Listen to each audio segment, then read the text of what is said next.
एक तरफ अमेरिका यह कह रहा है कि वो युद्ध नहीं चाहता, दूसरे तरफ उसने इजराइल को $100 करोड़ के हथियार भेजने का वादा कर दिया। जब से यह बात ईरान को पता चली, उसके तेवर और आक्रामक हो गए।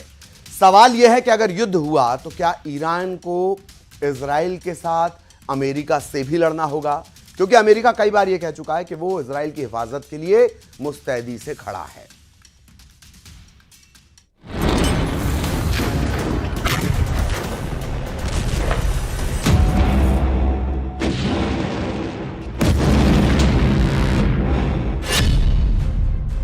नेतन्याहू को बाइडेन का फुल सपोर्ट।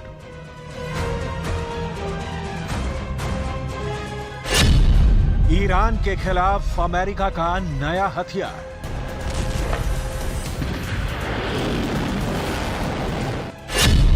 तेल अवीव आ रहा है $100 करोड़ का हथियार।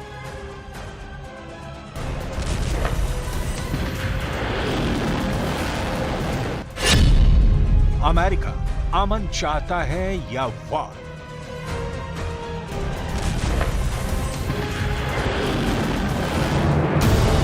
यह सवाल बहुत जरूरी है क्योंकि ना तो दुनिया के नक्शे पर क्षेत्रफल के हिसाब से ना आबादी के हिसाब से इजरायल ईरान के सामने टिकता है। यहां तक कि पुतिन और शी जिनपिंग के समर्थन के बाद ईरान इजरायल से ताकत में भी बहुत ऊपर पहुंच जाएगा। फिर इजरायल के पास क्या है जिसके दम पर वो ईरान फतह करने की मंशा संजो रहा है? इसे समझने के लिए आपको अमेरिका की वो नई खेप देखनी होगी जिस पर बाइडेन ने मुहर लगा दी है। एक नई रिपोर्ट के मुताबिक अमेरिका के राष्ट्रपति जो बाइडेन प्रशासन एक नए हथियार सौदे की शुरुआत पर विचार कर रहा है जिसके तहत इजरायल को $100 करोड़ से अधिक के हथियार बेचे जाएंगे। नया सौदा उस सहायता सौदे के अतिरिक्त है जिसमें इजरायल के लिए $26 अरब का सौदा शामिल है, जिस पर वर्तमान में कांग्रेस में बहस चल रही है। इस सौदे में $700 मिलियन के टैंक, गोला बारूद, $500 मिलियन के सैन्य वाहन और $100 मिलियन के मोर्टार राउंड शामिल हैं।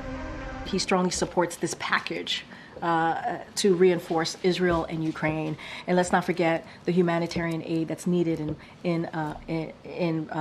for the Palestinian people in Haiti, in Sudan.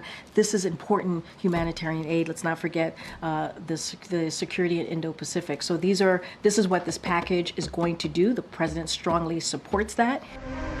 America ने अभी 2 दिन पहले ही ऐलान किया था कि इजरायल अगर ईरान के खिलाफ बदले की कार्रवाई करता है तो उसका साथ नहीं देगा। यहां तक कि बेंजामिन नेतन्याहू को जो बाइडेन ने साफ लहजे में कहा था कि इजरायल को संयम बरतना होगा।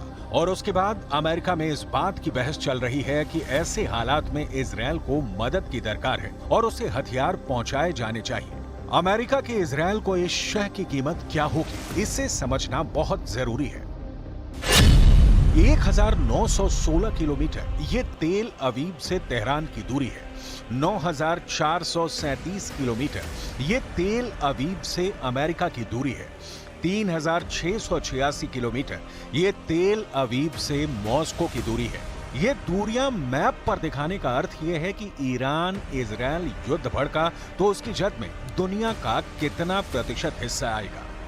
यही नहीं, अमेरिका के अलावा फ्रांस है, जर्मनी है, ब्रिटेन है, इटली है जो इजरायल के साथ कंधे से कंधा मिलाकर खड़े हैं। इन देशों के साथ रहते हुए कहा जा सकता है कि ईरान चाहे जितनी ताकत जुटा ले, इजरायल के खिलाफ उसके हमले नाकाम होने की पूरी संभावना होगी।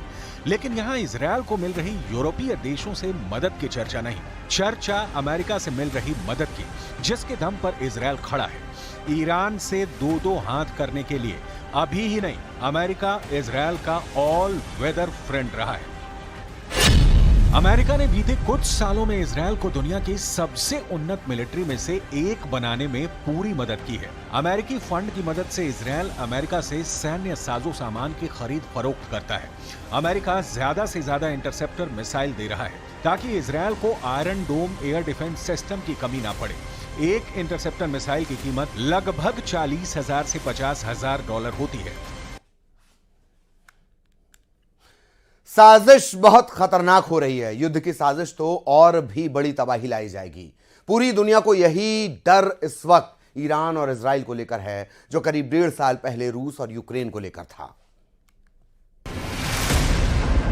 इजरायल को अस्तित्व में लाने में अमेरिका की बहुत बड़ी भूमिका रही है। अरब देशों की थ्योरी जो कहती है कि हमारी जमीन पर यहूदियों ने देश खड़ा कर लिया जिसे कभी कबूल नहीं किया जा सकता। ये मूल बात है जो ईरान के साथ मुस्लिम देशों के खड़ा होने को प्रेरित करता है। इजरायल इन देशों का अकेले मुकाबला नहीं कर सकता। इस तथ्य के बावजूद कि इजरायल के पास दुनिया के सबसे उन्नत हथियारों का जखीरा है, उसके पास दुनिया का सबसे उन्नत एयर डिफेंस सिस्टम है, लिहाजा अमेरिका की छांव जरूरी हो जाती है। अमेरिका ने वर्ष 2022 में इजरायल को 4.8 अरब डॉलर की मदद दी थी और वर्ष 2023 में 3.8 अरब डॉलर की आर्थिक मदद दी। असल में अमेरिका हर वर्ष इजरायल को 3.8 अरब डॉलर की मदद करता है, जो इजरायल के कुल रक्षा बजट का लगभग 16% है। जाहिर तौर पर इस समय अमेरिका इजरायल के असाधारण सहयोगी के तौर पर काम कर रहा है। अमेरिका इजरायल को बिना शर्त वित्तीय, सैन्य और राजनीतिक मदद देता है। इजरायल एक अघोषित परमाणु ताकत है, लेकिन अमेरिकी संरक्षण की वजह से उसे कभी किसी जांच का सामना नहीं करना पड़ा है। ये तथ्य है कि अमेरिका सबसे ज्यादा आर्थिक सहयोग इजरायल को ही देता है। दूसरे विश्व युद्ध के बाद से अब तक इजरायल को 158 अरब डॉलर की अमेरिकी मदद मिल चुकी है। इजरायल अमेरिका का सबसे बड़ा कारोबारी साझेदार भी है। दोनों के बीच हर वर्ष 50 अरब डॉलर का कारोबार होता है। इजरायल अमेरिका की मदद से एक बहुत बड़ा रक्षा उद्योग खड़ा कर चुका है। अपने डिफेंस मैन्युफैक्चरिंग बेस की वजह से ही इजरायल आज दुनिया भर में हथियार और सैन्य साजो सामान का 10वां सबसे बड़ा निर्यातक बन चुका है। 1972 के बाद से अब तक संयुक्त राष्ट्र सुरक्षा परिषद में अमेरिका इजरायल के खिलाफ लाए गए 50 से ज्यादा प्रस्तावों को गिरा चुका है। इजरायल को अमेरिकी मदद का स्केल क्या है, ये आपने देख लिया, लेकिन यहाँ ये भी समझना बहुत जरूरी है कि इजरायल से दोस्ती का अमेरिका को क्या फायदा मिलता है, क्योंकि अंतर्राष्ट्रीय संबंधों में राष्ट्र हित सर्वोपरि होता है, ना कि मानवीय संवेदना। इजरायल को अमेरिकी मदद मिलने के कई कारण हैं, लेकिन यहाँ आपको वो 4 प्रमुख कारण दिखाते हैं। पहला कारण, अमेरिका की नजर में अरब दुनिया की उथल पुथल भरी राजनीति में इजरायल की रणनीतिक अहमियत। दूसरा कारण, शीत युद्ध के कारण अमेरिका ने अरब जगत में सोवियत संघ के असर के खिलाफ इजरायल को एक अहम मोहरे के तौर पर इस्तेमाल किया। तीसरा कारण, शीत युद्ध के बाद अमेरिका पश्चिम एशिया में और ज्यादा सक्रिय हो गया और इजरायल, सऊदी अरब और मिस्र इसके सहयोगी बन गए। चौथा कारण, अमेरिका की इजरायल समर्थक नीति के लिए अमेरिकी लोगों की राय, वहां की चुनावी राजनीति और ताकतवर इजरायली लॉबी भी जिम्मेदार है।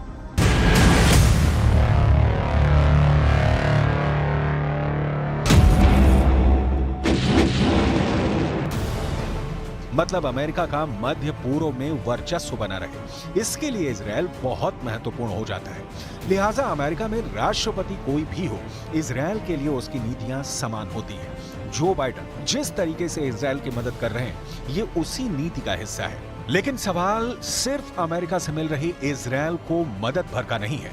सवाल है ईरान को किन किन देशों से मदद मिल रही है। ईरान और इजरायल की सीमाएं एक दूसरे से नहीं लगती हैं।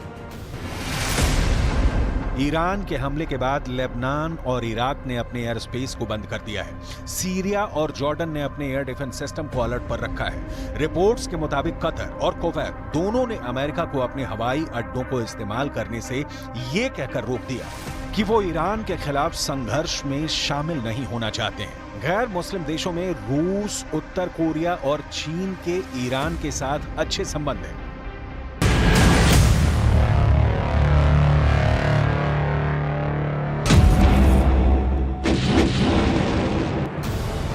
युद्ध सिर्फ हथियार और पैसे से नहीं लड़े जाते, लेकिन साथ ही अगर अमेरिका की तरह ताकतवर हो तो जीत की गारंटी भले न मिले, सुरक्षा का भरोसा तो होता ही है। इजरायल पलटकर ईरान को नहीं मारता तो विश्व बिरादरी में सिर्फ उसकी फजीहत नहीं होगी, बल्कि अमेरिका की भी हेठी मानी जाएगी। इधर ईरान के साथ मुसीबत में रूस जैसे देशों ने साथ नहीं दिया तो अमेरिका के खिलाफ वाले गुट की हार मानी जाएगी। जाहिर है युद्ध भड़काने में ये थ्योरी भी काम आ रही है और यही कारण है कि इजरायल और ईरान दोनों उबल रहे हैं, एक बदले की आग में, दूसरा बदले के बाद आग को भड़काने से रोकने के लिए।